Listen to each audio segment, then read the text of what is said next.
Olá, pessoal, sou Maria Fernanda Violatti, Head de Fundos Listados do Research da XP e dando sequência à nossa edição especial do Expert Talks diretamente aqui da Expert 2023.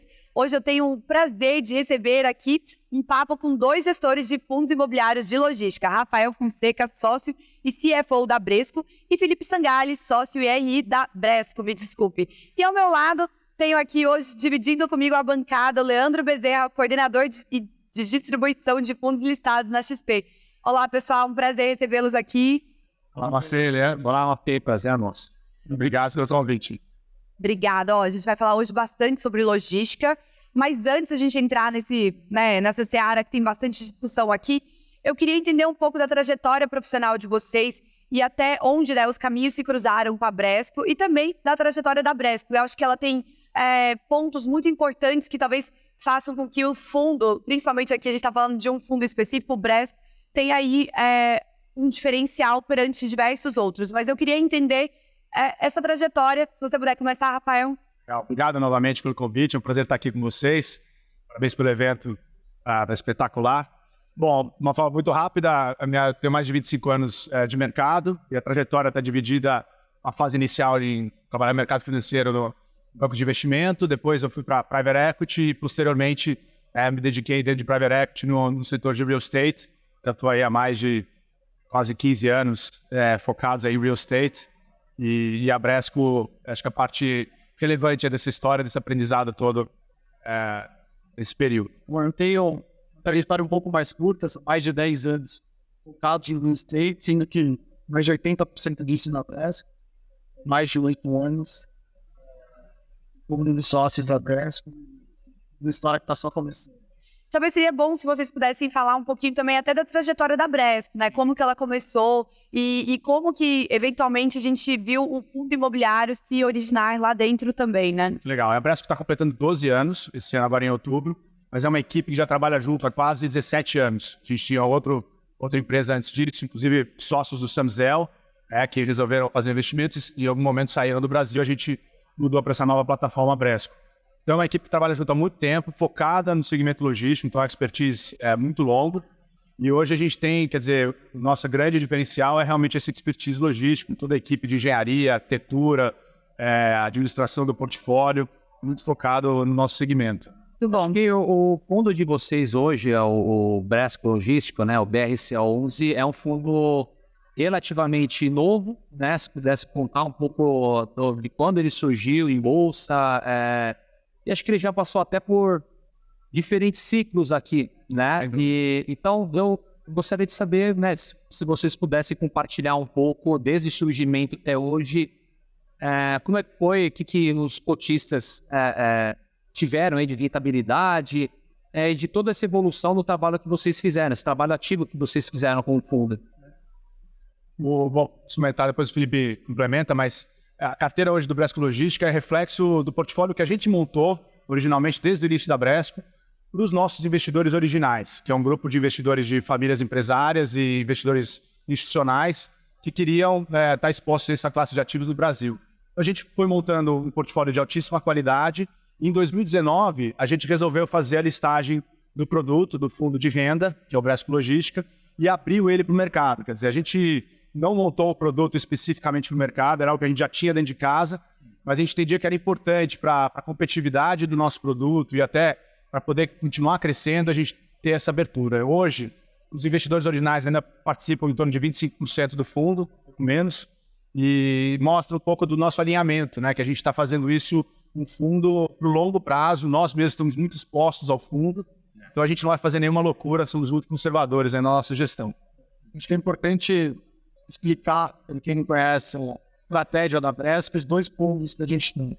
Em 2019 foi o IPO, o Bresco Logística é um fundo focado para renda, distribuição de rendimentos focado em ativos com ótima qualidade de construção, ótimos inquilinos, ou seja, qualidade de crédito na carteira e ótimas localizações. Então, quase 70% das propriedades são last mile, um fundo de 100% logístico, onde 25% da receita é dentro da cidade de São Paulo. Então, é um fundo focado para renda. Do outro lado, tem o Bresco Globo, que é um fundo de desenvolvimento, onde a gente vai comprar terreno, ter desenvolvimento, ter todo o risco atrelado a esse tipo de negócio. E quando esse imóvel tiver estabilizado, ou seja, mais de 85% de locação, o Bradesco Logística digamos que o destino perfeito para ele. Ele vai ter quase uma preferência de aquisição. A gente acha que é um diferencial estratégico muito grande. O mercado hoje, com muita competição, que joga os caps para baixo, faz com que você não tenha missões tão eficientes. E aqui a gente faz, através de loja de avaliação, aquisição de propriedades de altíssima qualidade que a gente desenvolve. Então, isso é uma estratégia que a gente trouxe de fora, né? Nos Estados Unidos, Japão, são países desenvolvidos que têm essa estratégia de portfólio, já com risco e retorno, segregados que trabalham entre si, a gente trouxe isso para o Brasil.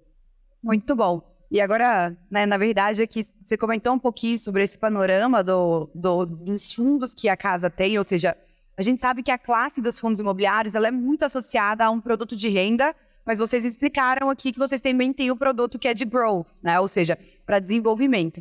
E, ao mesmo tempo, eu acho que a gente está começando a falar aqui de um cenário macroeconômico. A gente já viu a última reunião do Copom, com o início da queda da taxa de juros Selic, e uma perspectiva, então, né, de termos agora novas quedas, novas reduções.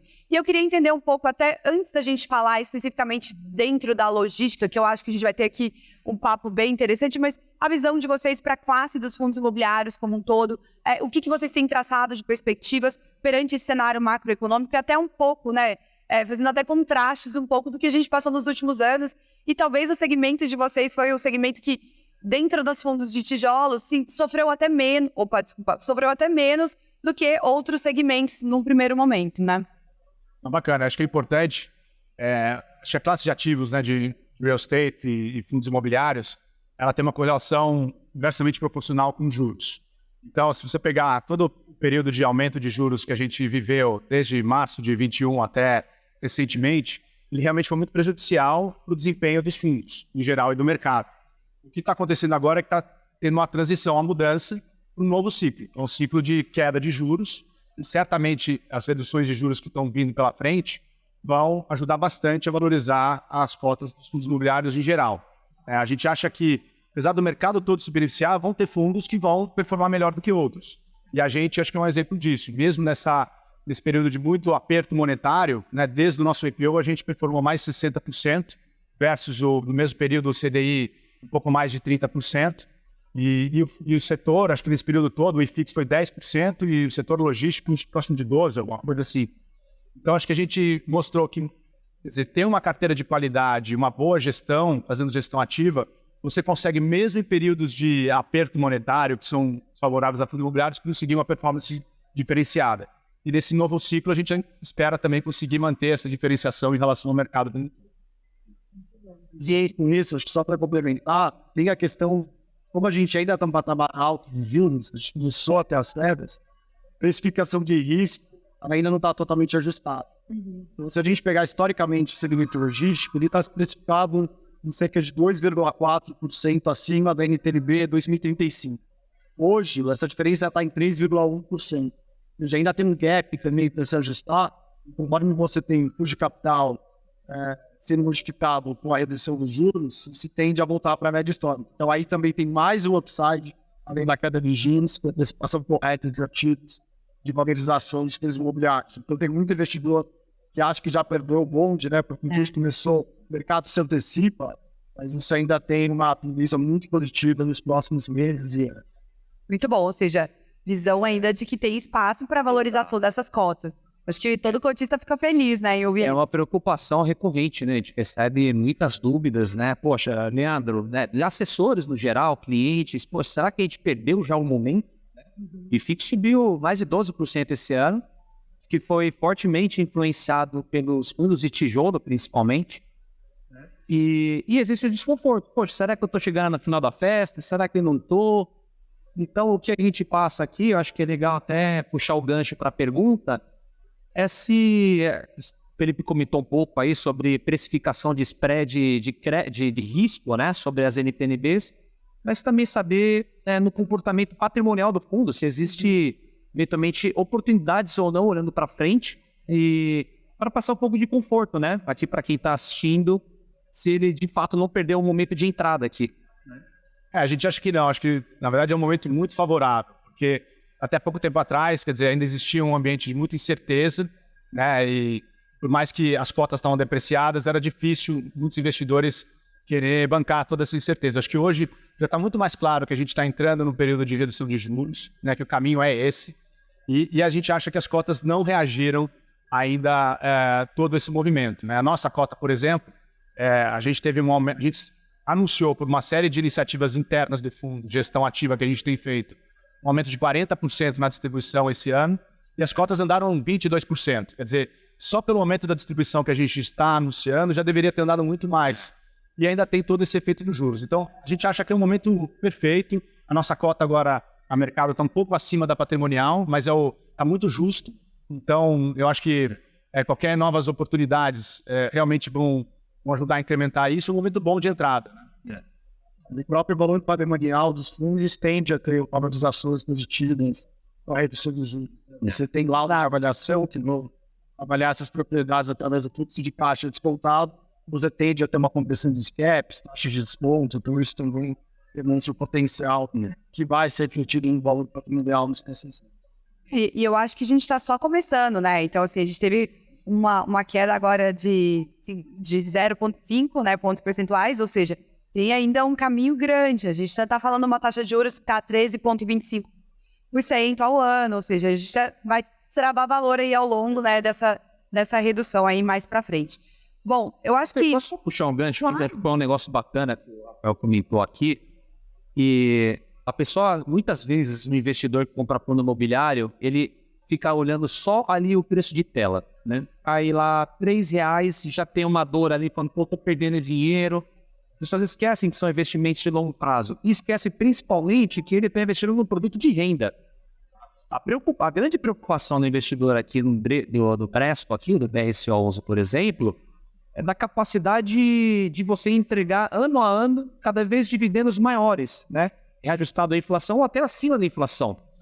Então, eu só queria puxar um gancho nesse ponto que você comentou. Como é que se comportou desde o início aqui o fundo, né? Essa evolução no dividendo que vocês pagaram até hoje? Desde o início do fundo, a gente aumentou a distribuição em 58%. Uau! Vamos pegar que a gente saiu IPO em dezembro de 2019, a cota 100. Essa cota, ela variou. O que a gente quer de investidor, né? Quando ele vai escolher o parceiro ideal, o fundo imobiliário, o gestor que ele confia. É que ele enxergue e ganha no longo prazo. Então, durante esse período, a gente teve queda e aumento da taxa de juros, a cota vai flutuar. Então, você tem que focar no operacional, porque isso no longo prazo tende a se adequar ao preço correto à cota. Então, as volatilidades são naturais. A gente, se pegar o operacionamento de fundo super bem, 58% de aumento hoje, pegar agora fechamento de agosto, a gente teve uma rentabilidade total do fundo de quase 63%. Nesse mesmo período, chegando quase que no topo do giro histórico do Brasil, o CDI deu 31%, 32%. A gente praticamente dobrou o CDI, e a questão é aquele investidor que foi resiliente, né? Comprou no IPO e segurou a cota. Esse teve uma rentabilidade muito boa, apesar de volatilidade que é normal do mercado. É normal. Principalmente por conta da mudança de juros que a gente teve no período. Leandro, você sabe, a gente sempre fala disso, né? É importante olhar muito além do yield, né? Exato. Porque o yield a fotografia é hoje, o que ele está recebendo, mas como é que esse ativo vai performar ao longo do tempo? Então, acho que o investidor tem que cada vez mais analisar a carteira desses fundos, ver onde estão marcados os valores de locação, para saber se esses valores vão sofrer uma redução ou ter oportunidade de valorização ao longo do tempo. E a gente acha que a gente se preocupa muito com isso, né? Está muito confortável com o patamar de locação que a gente tem e com a oportunidade de valorização ao longo dos anos. Perfeito. É uma preocupação de assessores, clientes, e fala, gente, tem que observar o dividendo, a capacidade de geração de receita ao longo do tempo e de crescimento dessa receita, né? Proteção do poder de compra. Então, a questão é, se o dividendo ele é recorrente, você consegue fazer essa manutenção aumentar. Então, um pouco do que mencionou de preço de locação, de pegar as últimas 4 renovações de contrato do Presco Logística, todas tiveram revisional real, ou seja, acima da inflação. Sim. Daí que vem os aumentos recorrentes que a gente consegue fazer e repassar o cotista. E, na verdade, é isso, né? Enquanto aqui, analistas de research, é isso que a gente justamente faz de análise para a gente entender qual é a nossa visão e recomendação para um fundo. Ou seja, a gente entende se tem uma janela para aquele aluguel, se ele está acima ou abaixo da média de mercado. Então, a gente faz as análises em relação aos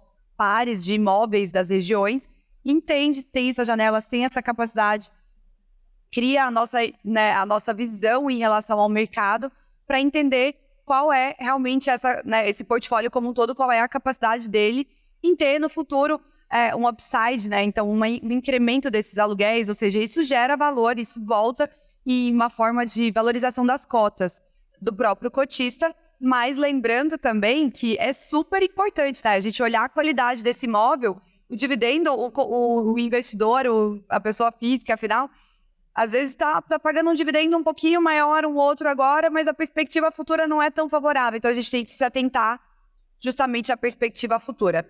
Mas voltando, eu acho que falando em perspectivas futuras, eu queria também entender um pouco, né, em relação da visão de vocês para o mercado e o cenário, o segmento logístico como um todo.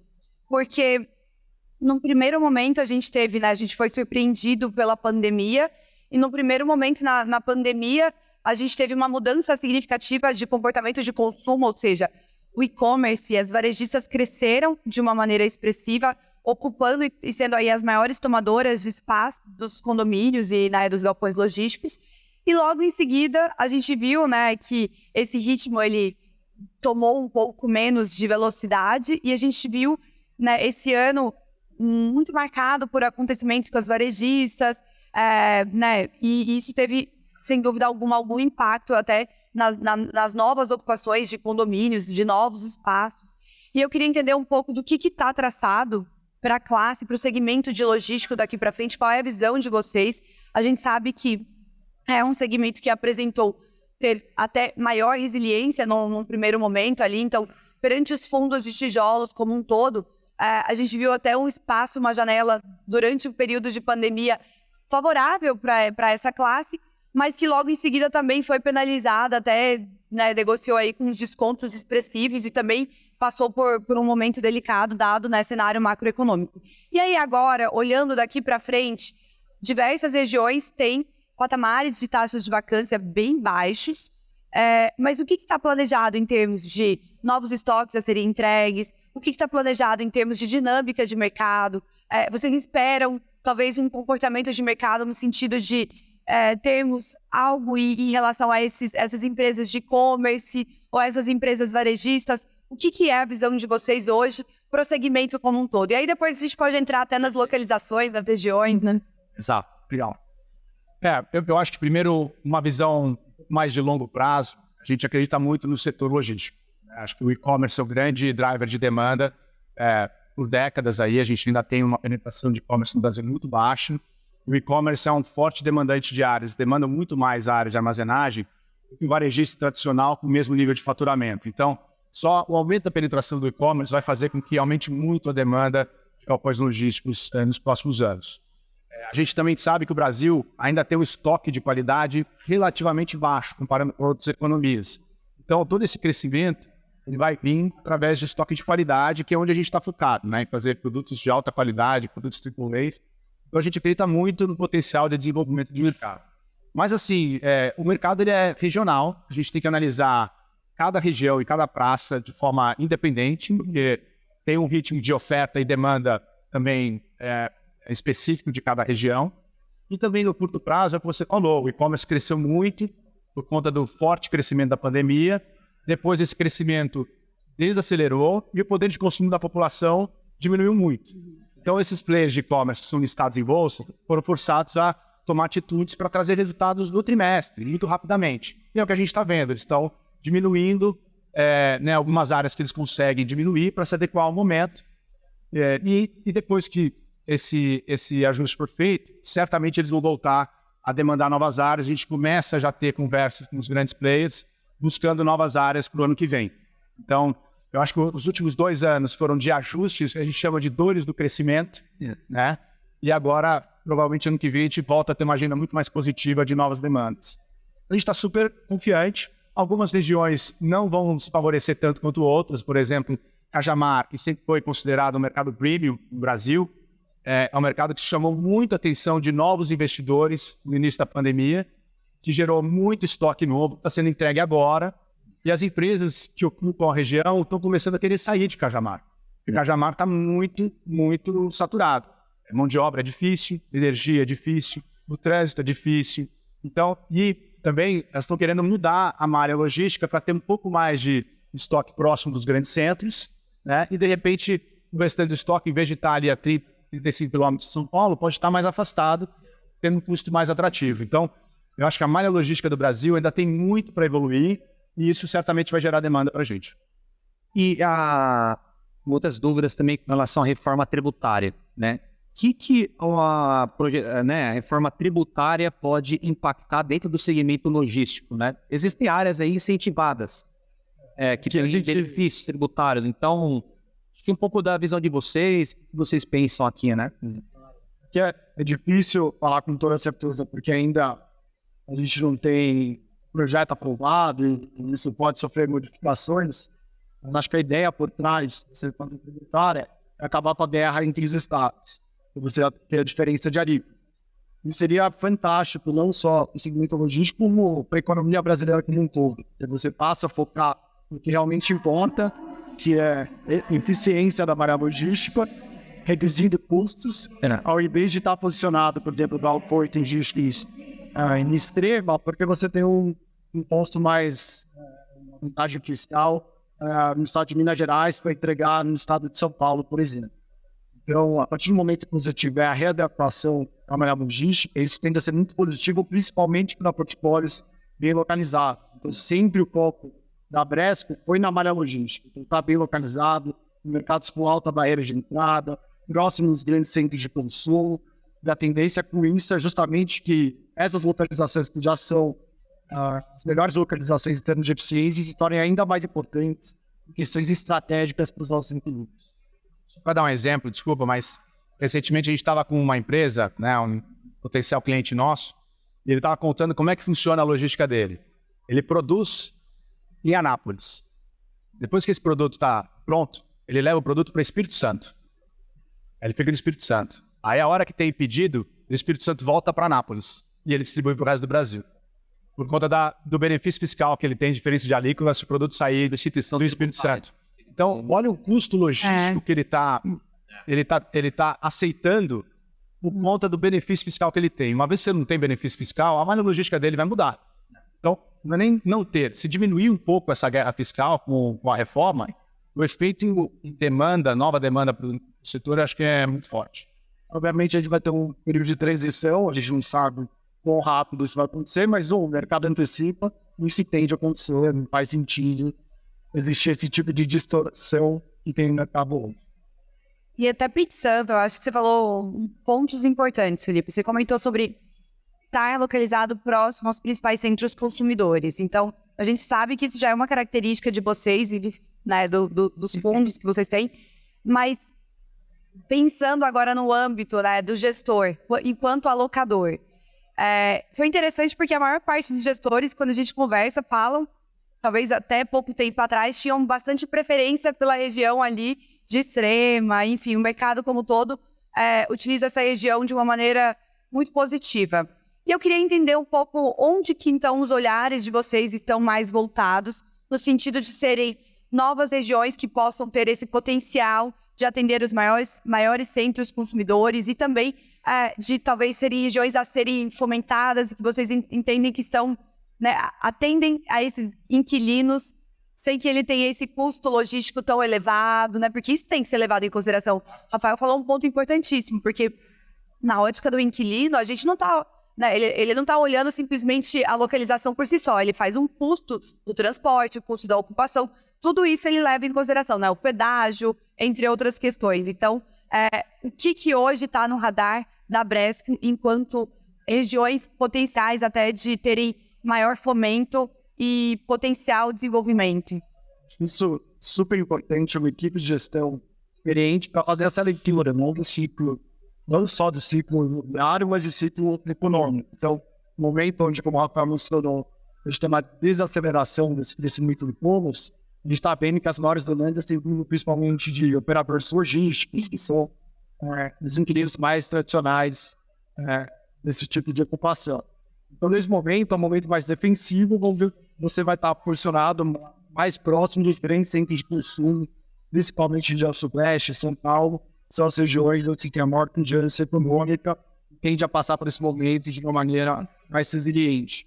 Mas como a Rafa mencionou, pegando alguns dados do e-commerce, hoje a penetração no varejo do e-commerce no Brasil é entre 10% e 13%. Se eu comparar com os Estados Unidos, está entre 20% e 25%. Reino Unido e China estão acima de 30%.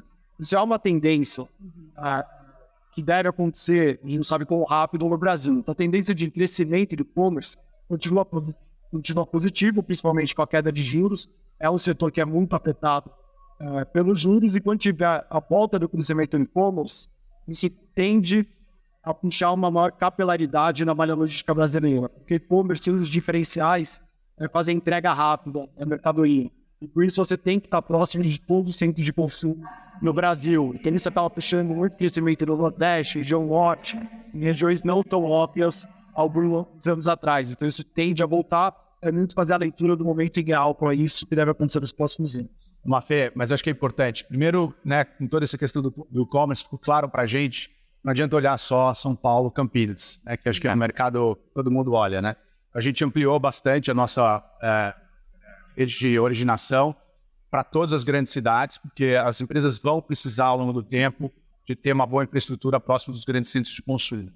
A segunda questão é tentar olhar os mercados onde a gente consegue gerar algum diferencial, né? Ou mercados onde tem barreira de entrada, a gente consiga originar um terreno muito bem localizado, um preço correto, né? Onde tem um valor de locação que justifica todo esse investimento.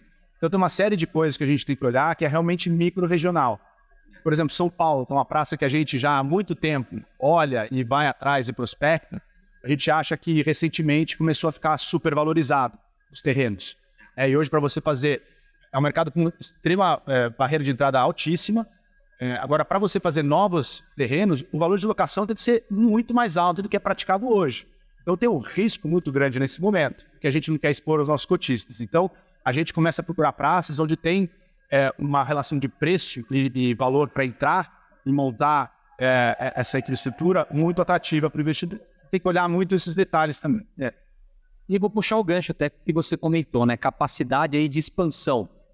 E acho que faz parte até da gestão ativa. Você, quando decide construir ou adquirir um novo ativo logístico, um novo galpão, você tem que olhar para o custo que você está pagando de fato. Que às vezes compensa mais você desenvolver do que você comprar um ativo já performado. Eu queria saber duas perguntas aqui, né?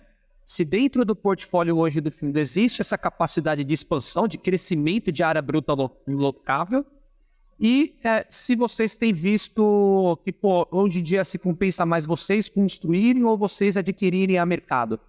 Até pelo fato da expertise da própria casa, né? Então, assim, a gente sabe que além de ter o fundo, tem também um grande histórico com o desenvolvimento desse perfil de empreendimento, né?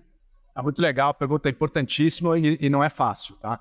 Acho que primeiro o nosso fundo Bresco Logística tem dentro da carteira, apesar de ser um fundo core, super baixo risco, a gente tem a oportunidade de incrementar valor através da expansão. Acho que cerca de 7% é o potencial de expansão hoje da carteira do APL, né? Então, isso aí pode agregar valor ao longo do tempo. E em relação a desenvolver ou comprar, isso a cada momento muda a atratividade. A gente, quando passou um período de juros muito baixo, no Brasil muito baixos, até chegando a 2% de juros, era muito mais interessante desenvolver do que comprar um ativo. Porque o custo de oportunidade era muito baixo, as pessoas estavam pagando caríssimo pelos imóveis. E a gente acelerou nessa frente. Quando isso se inverteu, realmente a tática mudou. É muito melhor comprar quando você está com juros altos do que desenvolver. Então a gente tirou um pouco o pé da atividade de desenvolvimento e acelerou, né, tentou acelerar prospecção de coisas maduras, que é onde a gente está nesse momento agora, tentando trazer novas oportunidades para o fundo. E a gente acha que, quer dizer, isso vai mudar também, né? Vai ter um momento futuro onde essa atratividade de comprar coisas prontas vai diminuir, vai ser mais legal, vai ser mais interessante desenvolver. E essa é a beleza do nosso modelo. Que a gente é uma das poucas casas no Brasil que consegue trabalhar nas duas estratégias e poder originar para o Bresco Logística ativos que a gente, ao longo do tempo, desenvolve um braço de desenvolvimento e com muita qualidade. Acho que vale a pena explicar para os investidores por que é tão interessante a expansão no Bresco Logística, né, das propriedades. É bem simples. Basicamente, O terreno já foi precificado lá atrás, né? Então, quando você faz o desenvolvimento, você basicamente está falando de aluguel sobre só o valor da construção. Você consegue gerar uma rentabilidade muito positiva. Por exemplo, no Brasco Contagem, a gente fez há cerca de 2 anos, nossa expansão, que foi 100% pré-alocada pelo Magazine Luiza, e a gente fez cap rates na casa de 17% na época. É muito assim, porque o terreno já está precificado. Isso gera um retorno muito positivo, que impacta a dividend yield, impacta a distribuição de dividendos, que vai valorizar a cota futuramente. Então, por isso que 7% é super prático. Você tem o terreno pronto e você está expandindo a construção. Já está com o terreno comprado, você está... O terreno está sendo remunerado já pelo contrato, a parte que está construída. Aumenta a geração de receita por metro quadrado, basicamente, né? Não adicional, super positivo. Com certeza. Agora, a gente comentou aqui que teve um período que a janela ficou um pouco mais difícil ali, eu diria, para os fundos de tijolos como um todo, e também os logísticos não escaparam dessa dificuldade perante o mercado secundário, né? E aí, nesse momento, a gente viu que é o momento que também coincide que o tijolo está mais barato, ou seja, é aquela estratégia que o Rafael comentou. Está valendo talvez mais a pena eu ir lá e comprar esse imóvel já pronto, entre outras questões. Só que daí se esbarra numa outra dificuldade. É o momento que a liquidez ela tá menos ali no mercado. Não tem dinheiro, né? Em outras palavras, não tá tendo dinheiro. Mas aí, o meu ponto é, nesse cenário, a gente viu diversos fundos talvez estipulando e fazendo estratégias até de alavancagem para conseguirem viabilizar algumas aquisições que, no final das contas, fazia sentido. Eu queria entender um pouco da visão de vocês. Eu acho que a gente está encaminhando para uma janela que é oposta dessa que a gente acabou de, né? Acabou não, né? Estamos finalizando, encerrando ela. Mas o que eu quero dizer talvez agora a gente comece a ter aqui uma janela mais favorável, a gente comece a ver, a gente já está vendo, né, algumas ofertas, a gente viu fundos de shoppings passando por oferta agora e tendo aí reavaliação patrimonial em um patamar bastante elevado, em 15%, ou seja, algo que já traz aí resultados, né, expressivos que a gente começa a ver, mas eu queria entender um pouco da visão de vocês também em relação a essas alavancagens. É algo que vocês, enquanto gestores, enquanto que estão à frente de fundo, como que vocês enxergam isso? Bom, a proposta do nosso fundo Brasco Logística é para ser o produto mais seguro, resiliente e de qualidade do mercado. Então, para esse perfil, que é para ser um perfil de risco muito baixo, a gente entende que a alavancagem ela não combina muito.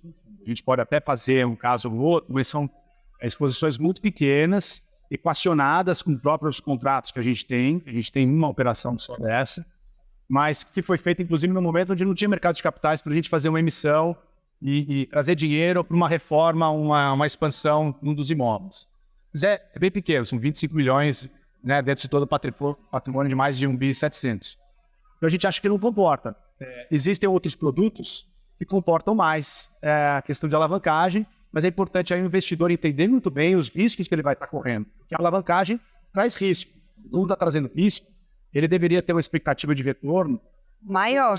Também é um risco maior que ele está correndo. E muitas vezes o investidor não faz essa conta e acaba podendo, ao longo do tempo, se frustrar com o desempenho do produto. Basicamente, no final do dia do Brasco Logística tem que ser muito bem equacionado. O perfil que a gente tem no caso da alavancagem que a gente fez uma antecipação dos recebíveis de um dos imóveis, BRF Londrina, 25 milhões de reais, para investir em expansões que a gente falou que geram muito valor. Então, o retrofit para o Wilton em São Paulo e uma expansão para o Mercado Livre na Bahia, que geraram caps entre 11% e 15%. Uma dívida que a gente pegou de IPCA mais 6,5%. Então, a conta fechava, a gente estava gerando valor para os nossos cotistas. O que a gente vê acontecendo no mercado hoje é muita alavancagem, onde você tem período de isenção da amortização, dos juros, depois você infla os dividendos, mas essa conta vai chegar. Muitas vezes ela pode chegar no momento errado, onde você não consegue fazer uma captação no mercado de capitais para pré-pagar essa dívida, e você vai ser forçado provavelmente a vender ativos a um preço descontado para conseguir arcar com isso. Então é isso que a gente quer trazer aqui no logística. A gente pode fazer alavancagem de forma muito responsável e que traga valor aos executivos. Matheus, eu ia falar também que a gente, em vez de botar risco no nosso fundo, né, para forçar um crescimento, a gente prefere não crescer. Para a gente é muito mais importante a qualidade da carteira do que o crescimento da carteira. E nesse período, onde o Fundo Bresco Logística teve dificuldade de fazer novas emissões, assim como todos os produtos de mercado, a gente tentou concentrar os olhos no que a gente poderia fazer de investimento no braço de desenvolvimento, em produtos que demandassem uma intervenção maior, onde a gente tem toda a expertise de construção, de retrofitar, de posicionar um produto para ser um produto de qualidade. E a gente acabou trazendo para a carteira de desenvolvimento produtos hoje que estão fantásticos, são excelentes de qualidade, a gente reposicionou com bons inquilinos e que está ficando disponível para eventualmente o Bresco Logística adquirir. Então, esse nosso braço, nesses 2 mandatos, eu acho que é um diferencial muito grande que o cotista vai começar a perceber claramente. Bom, eu acho que até só refletindo aqui, no final das contas, o papo ele vai se conectando todo, né? A gente falou da importância de olhar o portfólio, analisar a qualidade desses imóveis, entender o potencial que esses imóveis têm em gerar renda no futuro. E a alavancagem também é outro ponto que a gente tem que olhar, principalmente entendendo dessa relação risco-retorno. Então, quando o investidor ele está do outro lado e ele se baliza simplesmente pelo yield, eu falo que ele pode ficar cego e é real isso, né? Ele pode ficar míope, digamos. Ele pode estar enxergando só uma verdade que, na verdade, não é a verdade, né?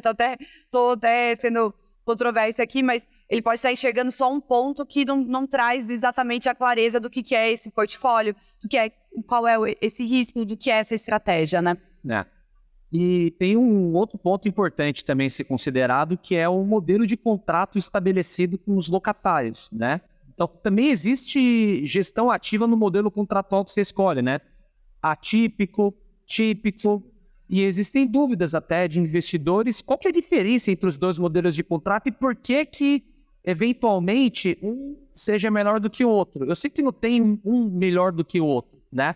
Existem nuances e particularidades de cada um. Então, como é que vocês tratam com o modelo contratual com os seus locatários aqui do fundo? Né? Não tem certo ou errado, né? Acho que são contratos distintos, com características distintas, e existem preferências. A gente tem preferências para cada um desses contratos, dependendo do momento de mercado, dependendo da forma como você está, aonde é a propriedade, que mercado você está entrando.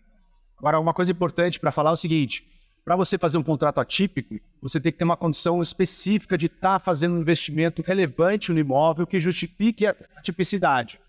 E isso você não faz toda hora no imóvel. Então, olhando no longo prazo, todos os contratos vão ser típicos, né? Então, os contratos começam atípicos e depois do vencimento ele se torna atípico necessariamente. Mas em alguns momentos, quando você está vendo que o valor de locação está muito baixo e tem a oportunidade de capturar valorização ao longo dos anos, é muito mais interessante você estar exposto a contratos típicos, né? Porque você consegue aí sim ajustar o valor de alocação ao longo do tempo e capturar esse ganho. Se você tivesse só com um contrato atípico, você vai passar esse período de alta com um contrato que não vai se ajustar. Ao mesmo tempo, quando você está no período de alta, os preços estão muito valorizados, é prudente você começar a tentar buscar contratos atípicos, já para alugar essa renda por muito tempo, que possa dar a segurança para o investidor mesmo num período de turbulência futuro.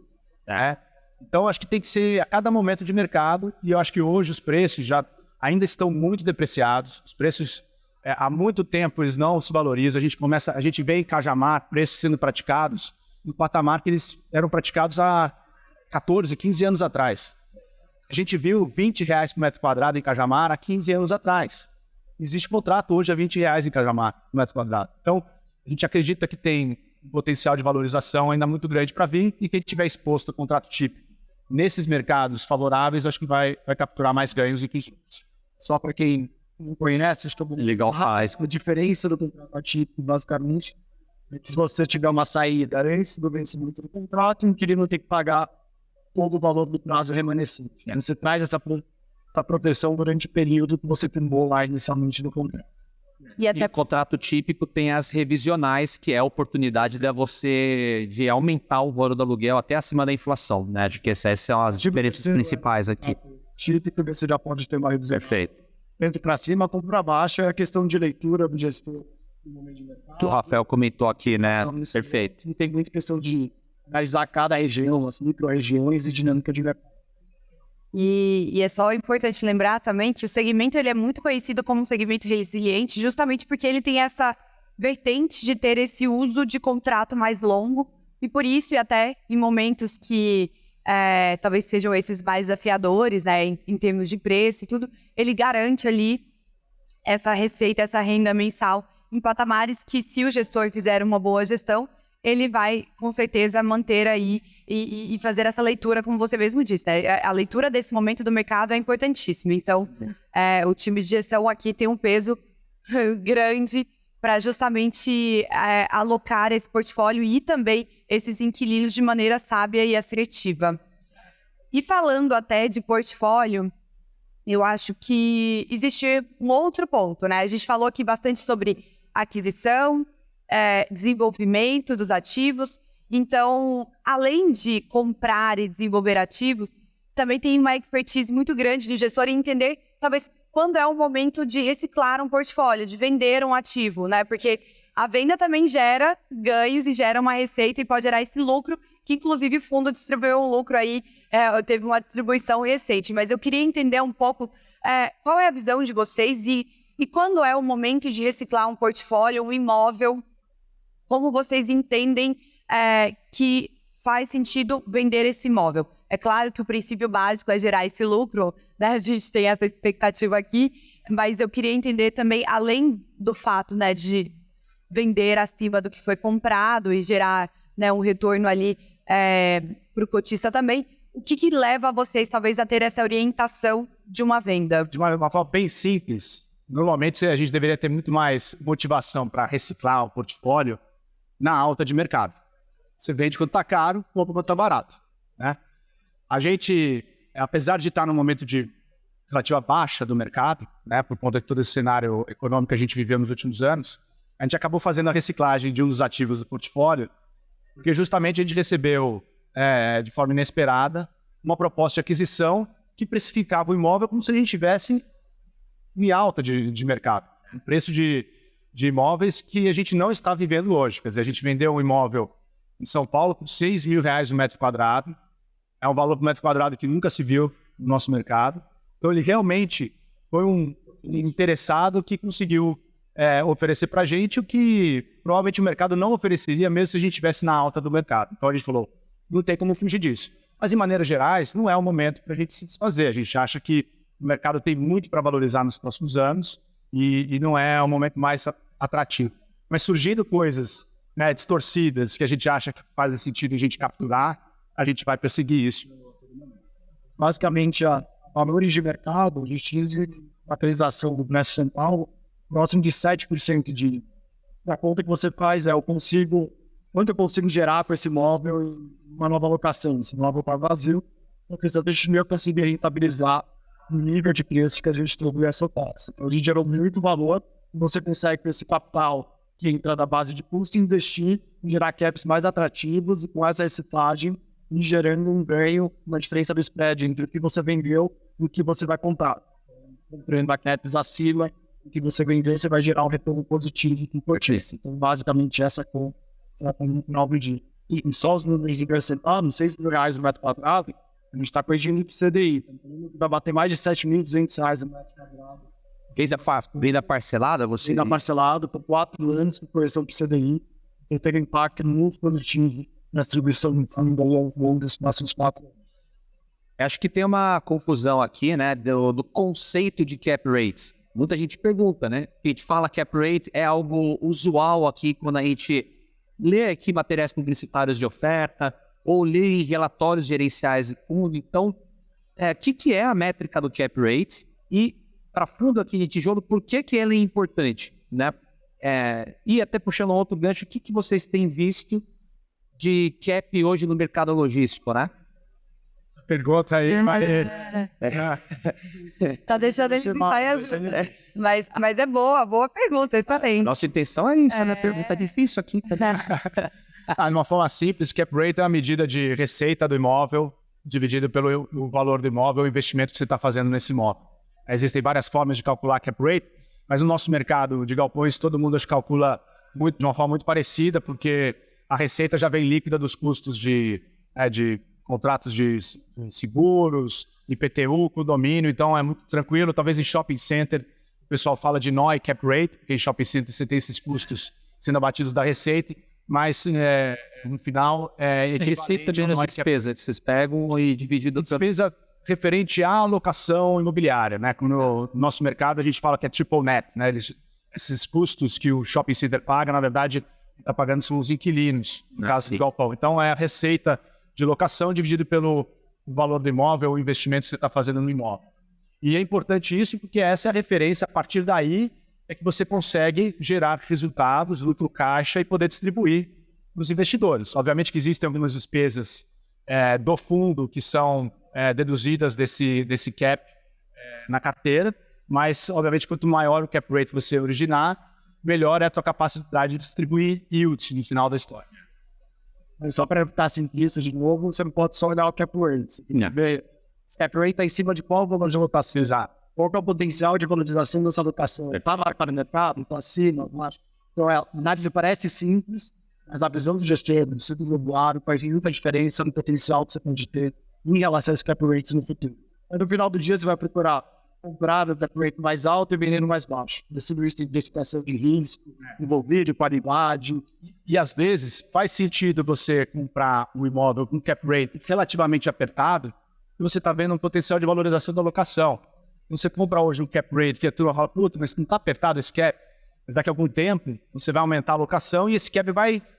Você aumenta a receita, né? A primeira aumentadora ali da fórmula, e você aumenta o cap também. Aumenta o cap. Agora, ao contrário, se você comprar uma operação e falar, nossa, estou comprando um super cap rate alto, mas esse contrato de locação tem o potencial de desvalorizar ao longo do tempo, talvez você esteja tomando a decisão errada. Porque depois você vai se frustrar, vai ter um cap muito mais baixo do que você imaginava. Então, é importante olhar não só a fotografia, mas a perspectiva desse cap rate. E no cap rate também, acho que é um ponto, não tem inflação ali embutida, né? Uma fotografia do primeiro ano ali, né? No momento que você está, e os contratos de locação no Brasil são todos indexados por inflação, então ao longo do tempo você adiciona um pouco de inflação, a inflação nesse cap rate. 8,5 ou que seja 8, cap inflacionado ao longo dos anos. Se você olhar um período muito longo... interpretar dessa maneira aqui, por exemplo. Se você olhar um período muito longo, esse cap é real. Né? Você vai ter esse cap mais inflação. Se você olhar um período muito curto de um ano, ele é nominal. Porque nem deu tempo para ter a correção da inflação. A pergunta do Leandro aí, tá jogando aqui, você viu 8,5? Eu olhei nas ofertas que tem aparecido, materiais, é o que tem aparecido aqui, né? Às vezes 8, uns 8,5, mas é dinâmico o mercado, né? Eu acho que tem ativos que a 8, 8,5 estão uma boa precificação, são ativos de alta qualidade, mas a gente tem também ativos de 10, acima 11%, a gente vê isso nesse período de alta de juros, a gente consegue buscar cap rates de 2 dígitos. Acho que a questão é um balanço, é um híbrido. Provavelmente hoje, para você poder distribuir próximo do que a gente distribui de 8, não dá para comprar cap rate de 8. Né? Então você pode até comprar algum ativo a 8, mas aí você tem que compor com outros ativos com cap rate um pouco diferenciado. Com certeza. Bom, a gente está quase chegando no final do nosso papo, mas antes, eu acho que quem está aqui nos assistindo, acho que tem uma vertente legal. Assim, queria que vocês talvez trouxessem aqui e traçassem, seja uma dica, seja algo, né, para inspirar quem está aqui nos assistindo em relação aos fundos imobiliários, ou seja, até mesmo a trajetória profissional, enfim, uma mensagem para quem está aqui nos assistindo. Eu acho que a gente trouxe muitos pontos importantes. Acho que foi mencionado aqui diversos, né, quesitos que o investidor ele tem que ficar atento. Mas, além disso, o que talvez você, Rafael, e você, Felipe, pensam que é uma qualidade ou algo muito importante para o investidor? Seja, por exemplo, né, eu já aqui com papo com outros gestores, seja a questão da psicologia financeira, então também ter bastante cuidado com a questão da emoção ao tomar a decisão, enfim. Algum ponto que vocês gostariam de trazer aqui como experiência também que vocês adquiriram ao longo do tempo? Porque vocês hoje são as pessoas que estão ali tomando essa decisão, essa diligência, né? Então, um papel muito importante. Então, uma bagagem muito grande que vocês carregam com vocês e eu tenho certeza que aqui quem está nos assistindo tem bastante também para aprender com vocês.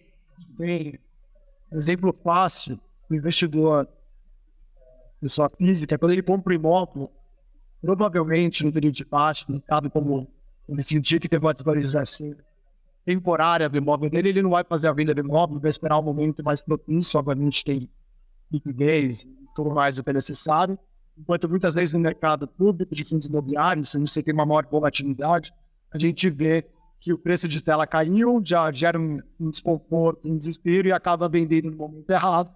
E sabe que esse mercado é assim. Então, é muito importante escolher, quando for fazer investimento em fundo imobiliário, aquele parceiro que você acredita na gestão, no portfólio, fazer estudo de imóveis, e acreditar nesse crescimento no longo prazo, e não ficar tão preso a esse preço de tela que vai ter uma volatilidade maior.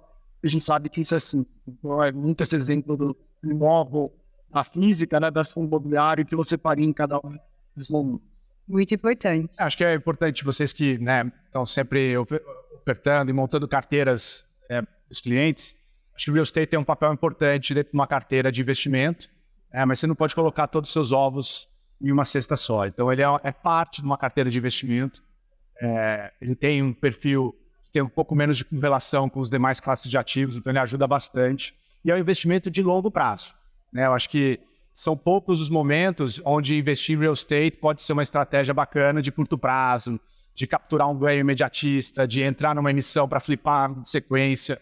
São coisas que são distorções isso. Então, acho que faz sentido o investidor pensar quanto ele quer alocar na sua carteira em real estate para o longo prazo, né? E diversificar. Diversificação é fundamental para todo mundo. Diversificar o perfil de risco também no real estate. Existem diferentes produtos imobiliários com perfis de riscos diferentes.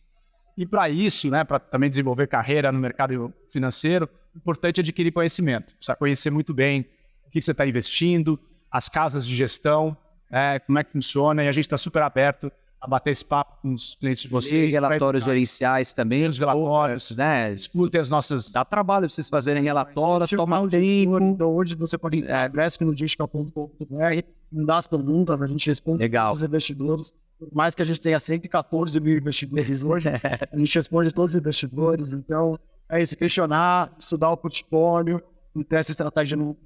E, Marcelo, eu tenho uma última dúvida aqui, né? Porque eu gosto de fazer as perguntas difíceis aqui, deixar em saia justa, né?